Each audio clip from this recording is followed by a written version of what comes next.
Hello everyone, welcome back to my channel. আমি আবার একটা রেসিপি নিয়ে চলে এসেছি, আম সুজি দিয়ে মাখা সন্দেশ। তাহলে চলো শুরু করা যাক। এখানে 1 কাপ সুজি নিয়েছি আর একটা আম নিয়েছি।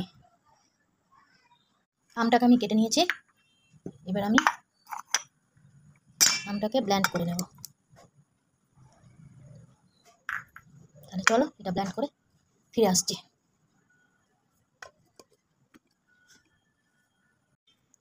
ব্লেন্ড করা আমার হয়ে গেছে। এই যে দেখো, ব্লেন্ড করে নিয়েছি। এই যে আমি বাটিতে ঢেলে নিলাম। এবার রেসিপিটা তৈরি করব। 2 লিটার দুধ নিয়েছি। দুধটাকে ভালো করে গরম করে নেব, ভালো করে ফুটাতে হবে। 1 লিটারটা আমি ছানা করব আর 1 লিটার দিয়ে রেসিপিটা করব। আমি লেবুর রস দিয়ে ছানাটা করে নেব। তোমরা চাইলে ভিনেগার দিয়েও করতে পারো, লেবু দিয়েও ভালো হয়।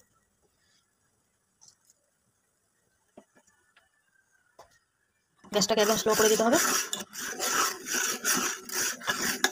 এই যে দেখো, দুধটা ফাটতে লেগে গেছে।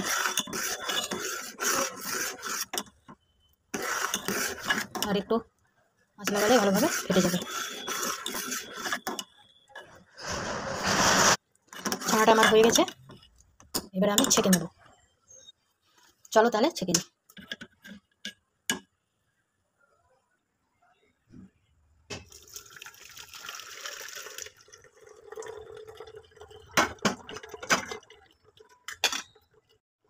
এই যে আমি ছেঁকে নিয়েছি। এবারে ঠান্ডা জল দিয়ে ধুয়ে নেব, যেন টক ভাবটা না থাকে।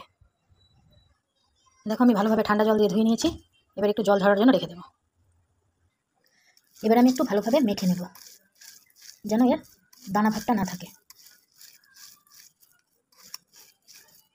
এভাবে করে 5-7 মিনিট মেখে নিতে হবে।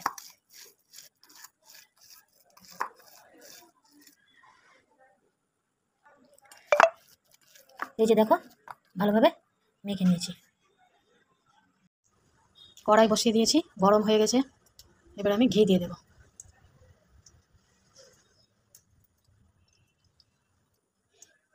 ঘিটা গরম হয়ে গেছে। এবার আমি যে সুজিটা নিয়েছিলাম 1 কাপ, সেটা দিয়ে দেবো।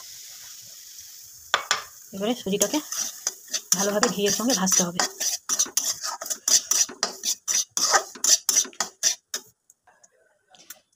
সুজিটা আমার ব্রাউন করে ভাজা হয়ে গেছে। এবারে আমি গরম মশলা দিয়ে দেবো, সামান্য পরিমাণে দেবো। দিয়ে ভালোভাবে আবার একটু ভেজে নেব। এবার আমি যে দুধটা গরম করে রেখেছিলাম সেটা দিয়ে দেবো।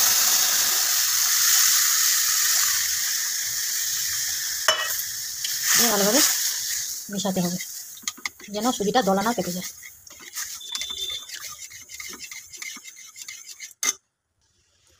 এবার আমি ছানাটা দিয়ে দেবো,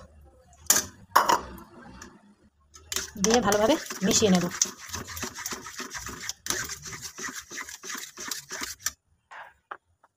এবারে যে আমটা ব্লেন্ড করে রেখেছিলাম সেটা দিয়ে দেব।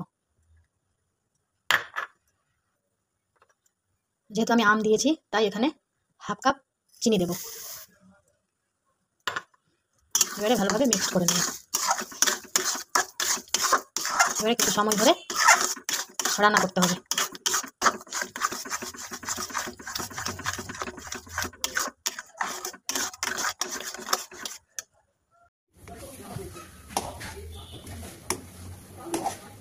এইভাবে বেশ কিছুক্ষণ সময় ধরে ভাজতে হবে। কড়াইয়ের গা যখন ছেড়ে দেবে তখন বুঝতে হবে হয়ে গেছে।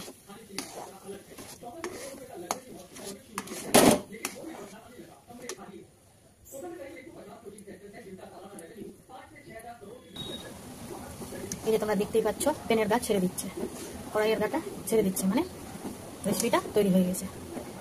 এবার আমি একটা ট্রে নিয়ে নিয়েছি, ট্রেতে আমি ঢেলে দেবো।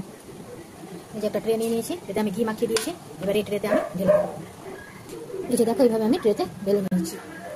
এটাকে আমি 4-5 ঘন্টার জন্য ফ্রিজে রেখে দেব। তাহলে চলো 4-5 ঘন্টা পরে ফিরে আসছি। এই যে দেখো, আমি 4-5 ঘন্টা পরে চলে এসেছি। এই যে খেতে দারুণ হয়েছিল। রেসিপিটা যদি ভালো লাগে লাইক, কমেন্ট, শেয়ার করো। পাশে থাকা বেল আইকনকে প্রেস করে দিও নতুন নতুন রেসিপি পেতে। এর পরের রেসিপিতে দেখা হবে। Bye bye.